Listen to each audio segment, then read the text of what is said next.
This is TrojanVision Nightly News. Hello and welcome to TrojanVision Nightly News for November 6, 2013. I'm Courtney Addison. And I'm Judson Garner. Thanks for joining us this evening. Well, the Student Government Association's meeting last night, seemingly not a lot happened. It hasn't been a very busy week as far as student legislation is concerned. But according to the SGA's president, Cody Farrell, he says that that's most definitely not the case. He's working on issues that really affect all Troy students because it deals with their money.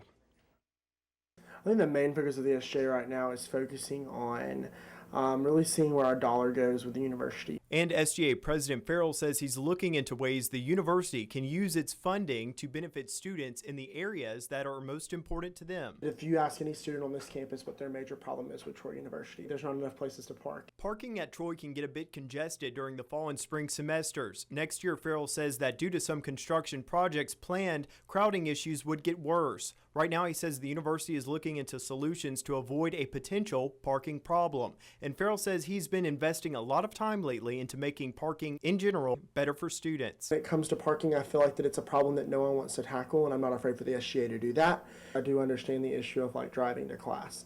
And with that, especially in our major areas, so such as the nursing program, also students in the business school, when there's very centralized parking lots to certain buildings on campus, those students really aren't looked about.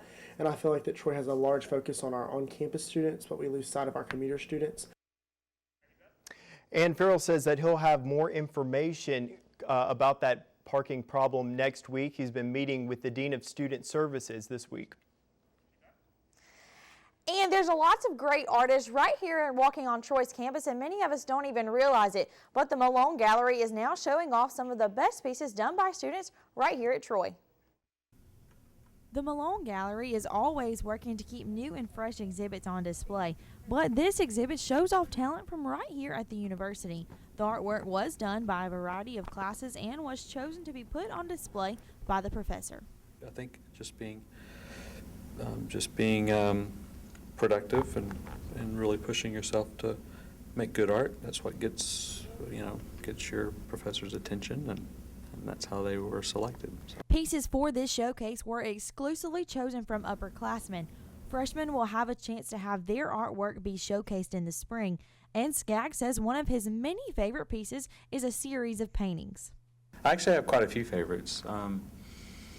I love these paintings. These are by student Chelsea. These are really nice paintings relating to 16th, 17th century paintings, but with a very contemporary flair. The Malone Gallery isn't necessarily a building that most students visit on a day-to-day basis, and according to Skaggs, that's a shame. And a lot of students don't exactly know where this place is, but there's a lot of creativity that goes on down here, and with some amazing students. It would be really, really sad to think that you would spend your college career not seeing what's going on in Malone. And you can see the artwork now through the remainder of the semester, and the next exhibit will be the senior thesis projects in the spring. Well, a few weeks ago, we introduced you to a new program implemented by the Freshman Forum called Backpack for Kids. It is a program designed to help underprivileged children in the Troy community. The Freshman Forum is asking different organizations to step up and fill backpacks full of food to send home with children over the weekend. And along with the organizations already involved, one leadership class is joining to help. Jonathan Seeland's leadership class has split into 5 groups to fundraise for the cause. The first group sold bags of candy for $1 in hopes to raise awareness. There will be a group set up in the Trojan Center for the next 2 weeks from 10 to 12. We're out here to raise money for kids 3 to 5, and to because mostly they don't have food to take home over the weekends, and so we come up with these backpacks, and what we're trying to do is get organizations to donate so we can build these $3 to $4 backpacks with Frosted Flakes or macaroni, just little items for them to take to last them over the weekend until they can get back to school to get a full meal. Once again, if you'd like to donate, students will be set up in the Trojan Center until next Friday from 10 to 12. And now taking a look at news from around the state. In Helena, police officers say a 60-year-old man was struck and killed while blowing his leaves. Sergeant Chris Rowland says Craig Bonnell was using a backpack leaf blower yesterday when a driver was blinded by the sun and ran into him. And out of Montgomery, a jury has ruled that some landowners are entitled to millions of dollars for property not used by Montgomery's Hyundai plant. The jury in Montgomery County Circuit Court found yesterday that the Montgomery Industrial Development Board owes some landowners more than $4.8 million. And in Hoover, police in the Birmingham suburb of Hoover say they've received several reports of coyotes in several neighborhoods. Mike Richardson, who owns Wild Works of Alabama, says that as winter approaches, coyotes are searching for food to generate heat so they can stay warm. All right, and still to come on TrojanVision Nightly News, the volleyball team will be back in action at home tonight, taking on an in-state rival. Danielle Percival will have more on that coming up in sports. Now, Danielle Percival joins us for a look at sports. So, Danielle, as you know, our team is headed out to Louisiana to cover the game tomorrow, but you know, there's action happening on campus tonight for anyone who's interested. Well, that's right, Judson. There is a lot of action going on. It's the middle of the week, but there's still lots of sports action going on, including volleyball at home tonight. We'll get into a look at the game coming up right now in sports. Okay. The Trojan volleyball team will be in action at home tonight, taking on South Alabama in a rivalry game. Earlier this season, the Trojans swept South Alabama in Mobile, but right now the Trojans are a game back in the standings behind the Jaguars. Troy is currently tied for 8th in the conference with Georgia State, and there are 5 regular season matches remaining. Troy holds a 21-17 advantage over South Alabama in the series and posts a 10-6 mark against the Jags at home. But South Alabama has won 3 of its last 4 outings. This is the first of 3 matches the Trojans will play at home this week, and again, the match tonight will be at 7 o'clock in Trojan Arena.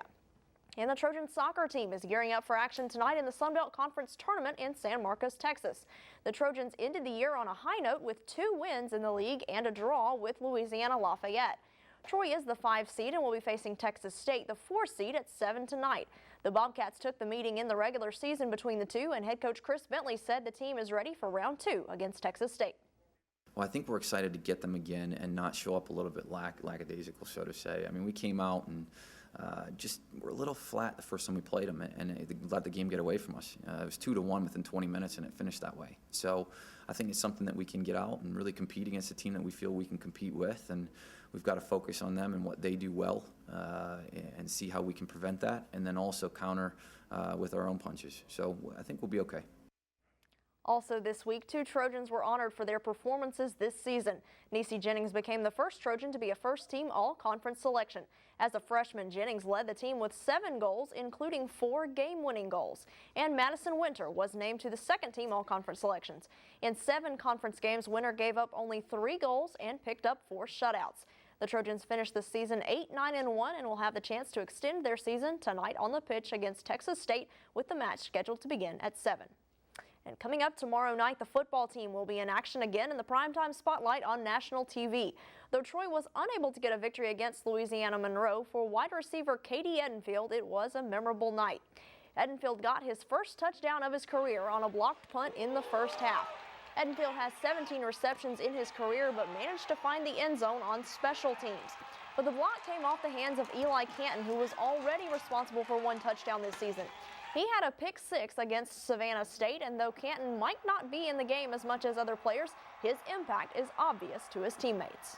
Proud of him. He's one of the guys that's always in our area at practice or on the sideline that doesn't play a lot on defense, but he has all the special team jobs, and you know what I'm saying, and just to see him be successful is nice. The Trojans will be on the field tomorrow night at Louisiana Lafayette for a 6:30 kickoff. And now let's take a look at the opponent update.